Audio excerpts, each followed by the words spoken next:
ওকে আমি বিয়ে করেছি। এতদিন পর ছেলেটা বাড়িতে এসেছে, এসেই আরম্ভ করলে জানা তাই বলতে। দরদের নদীতে করে বান ডাকিয়ে দিয়ে আমার ছেলে নয়, আমার সুখের পথে কাটা। তোমার সুখের পথের কাটা হয়ে এই বাড়িতে আমি থাকতে চাই না বাবা।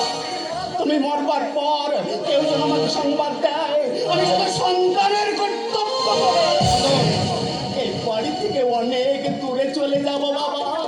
না, তুমি যাবে না।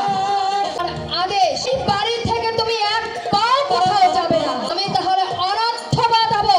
আহা, যেতে চাইছো যাক না, দিচ্ছ কেন? কেন বাধা দিচ্ছি সে তুমি বুঝবে না। ও চলে গেলে লোকে তোমাকেই নিন্দে করবে। বিয়ে করে অমানুষ হয়ে গেছে নন্দী মশাই। আমি চাই না অযথা লোকে তোমাকে নিন্দা করুক। তোমরা আমাকে রেহাই দাও, এখানে থাকা আমার পক্ষে সম্ভব নয়। আমি তোমাদের কাছে হাত জোড় করে মিনতি করে বলছি, তোমরা আমাকে বাঁচতে দাও। আমি অন্য কোথাও চলে যাই। তুমি চলে গেলে আমি বিষ খেয়ে আত্মহত্যা করব। আর মরবার আগে পুলিশের কাছে আমি চিঠি দিয়ে যাব। আমার মৃত্যুর জন্য তোমরা দুজনেই দায়ী। হ্যাঁ হ্যাঁ, তুমি আর তোমার বাবা। তোমাদের বাপ ছেলেকে আমি সহজেই ছেড়ে দেব না। ধীরে ধীরে তোমরা যেমন আমাকে দগ্ধ করেছ, আমিও তেমনি তোমাদের জেলে পচিয়ে মারবো।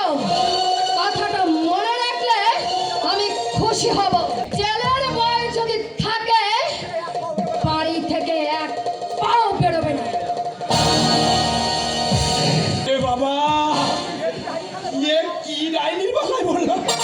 এ বিয়ে করে আমি হাতে করে বাবা, আমার বিরুদ্ধে আমার কোনো অভিযোগ নেই বাবা। তুমি আপনার সামনে ওকে মা বলে ডাকা আমার পক্ষে সম্ভব নয় বাবা। তবে ন্যায়ত ধর্মত আজ থেকে ওকে আমি মা বলে স্বীকার করলাম।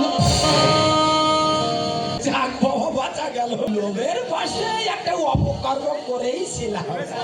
ভেবেছিলাম বেটা বাড়িয়েছে হুজ্জুতি করবে। ঠাকুর বাঁচিয়ে দিয়ে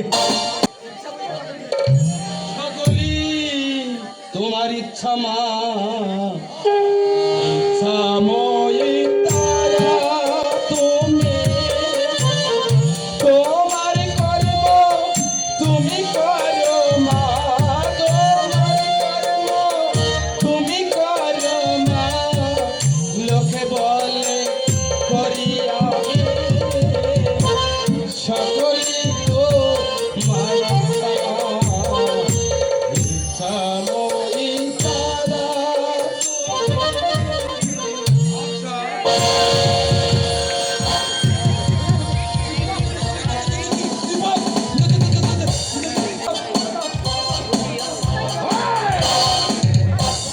কার করলে মুখটা জন্মের মতো বন্ধ করে দেবে। আপনার